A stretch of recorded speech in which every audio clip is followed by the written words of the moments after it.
Avant de commencer cette vidéo, je voudrais que l'on consacre quelques secondes de silence pour le doubleur Eric Collin qui doublait la voix de Patrick dans Bob l'éponge. Il nous a quittés il y a environ 2 semaines maintenant.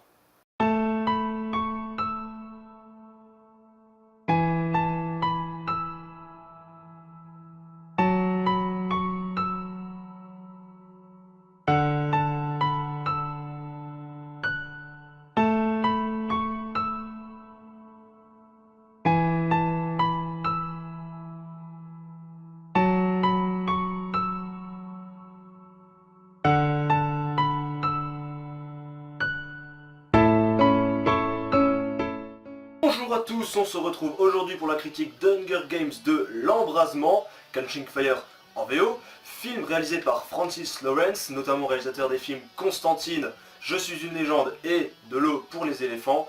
Au casting, on retrouve Jennifer Lawrence, rien à voir avec Francis, Josh Hutcherson et encore Woody Harrelson qui avait notamment joué dans Bienvenue à Zombieland. Le synopsis, alors Katniss et Peeta, gagnants des jeux du Hunger Games de l'année précédente, vont effectuer leur tournée de la victoire.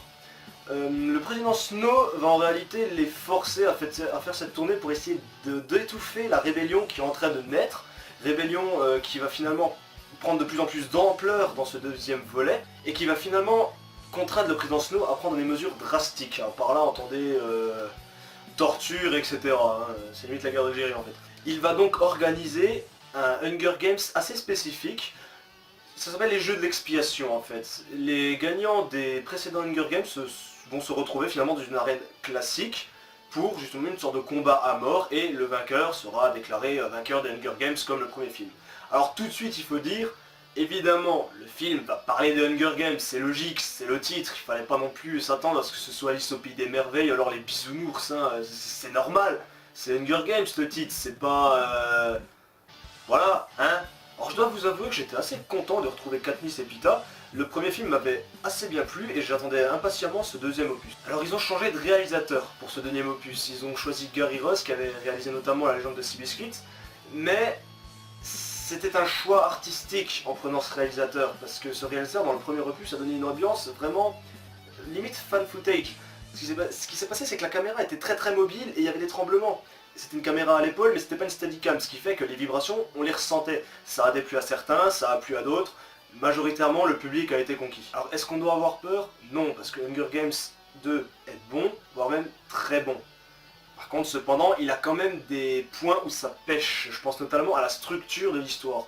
Alors il faut savoir qu'il y a des codes hollywoodiens qui ont été mis en place pour justement maintenir le spectateur en haleine jusqu'à la fin du film. Et Hunger Games, ce qu'il fait, lui, c'est qu'il prend le choix d'aller à contre-courant, tout simplement. En fait, ce qui se passe, c'est que dans ce film, vous avez un acte 1, où on découvre les personnages, enfin on les découvre, on les redécouvre, et donc on regarde leurs péripéties avec eux. L'acte 2, l'intention elle commence à progresser, la psychologie des personnages est de plus en plus développée, et le souci, c'est qu'il n'y a pas d'acte 3. Il y a un climax final, mais il n'y a pas d'acte 3. Ce qui fait que finalement, ce film a un début, un milieu, mais il n'a pas de fin. Si finalement on devait donner un statut à Hunger Games de l'Embrasement, on dirait plutôt que c'est un film de transition pour le troisième et le quatrième opus qui sortiront en automne 2014 et en automne 2015. Le souci, c'est que ça donne un aspect assez particulier au film. On a l'impression que l'action est coupée nette, comme s'ils avaient fait ça au hasard. Alors évidemment, ça a été réfléchi, bien évidemment. Ils ont voulu maintenir le spectateur en haleine, ce qui est vraiment très réussi, croyez-moi, j'avais les boules, hein, j'étais là, mais... Mais par contre, du coup, on peut pas réellement porter un regard objectif quant à la qualité du scénario, étant donné qu'il faudra attendre les 2 prochains opus pour pouvoir juger de la qualité d'écriture. Pour le moment, c'est un simple film de transition. Réussi, mais un film de transition. Alors les qualités de ce deuxième volet, les acteurs y brillent. Jennifer Lawrence, nickel. Josh Hutcherson, très bon. Woody Harrelson, hilarant, il est génial dans son rôle. Les autres acteurs des rôles secondaires sont tous très bons. Globalement, ils sont même meilleurs que dans le premier opus, j'étais plutôt satisfait. Alors je vous parlais de Woody Harrelson, c'est vrai qu'il y a un peu plus d'humour dans ce deuxième film que dans le premier. Ça ne pêche pas. J'avais un petit peu peur au début, mais finalement ça s'intègre parfaitement dans l'univers de Hunger Games. Le visuel du film est également très bien géré. Il n'y a plus la caméra mouvante, maintenant c'est des beaux travelling, c'est fluide. À quelques passages du film, il y a encore cet aspect un peu fan footage, ce qui vraiment s'inscrit réellement très bien dans ce long métrage. Francis Lawrence, c'est vraiment un réalisateur de talent. et il a mis tous ses talents à la contribution d'Hunger Games, à la contribution de cette saga, pour donner un long métrage réellement fascinant visuel.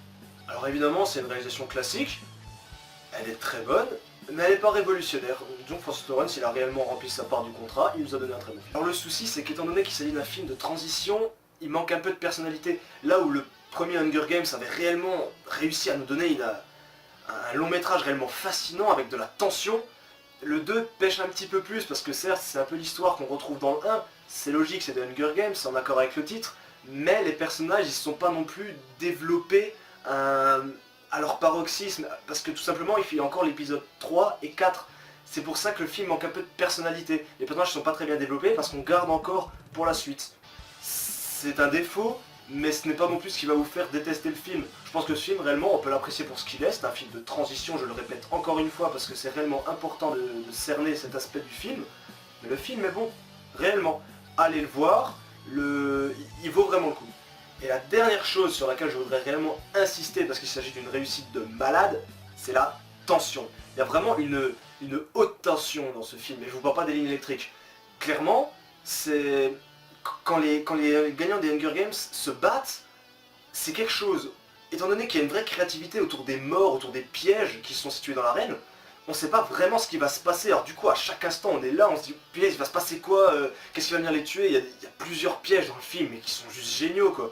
Et courez le voir, je vais pas vous spoiler, mais allez le voir, parce que ça vaut vraiment le coup, rien que pour la tension, aussi un peu pour Jennifer Lawrence, mais la tension dans ce film est vraiment très bonne. Donc alors, pour résumer, du très bon divertissement, il vous fera même un peu peur, avec un film situé dans la moyenne des blockbusters américains, Hunger Games s'inscrit réellement dans la nouvelle saga qu'il faut suivre de très très près. Avec déjà 450 millions de dollars de recettes, on peut vraiment dire que Hunger Games l'embrasement est en train de mettre le feu.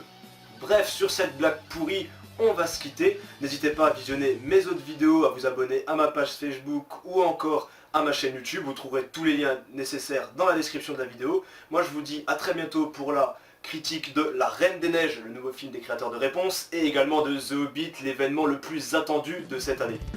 Ciao.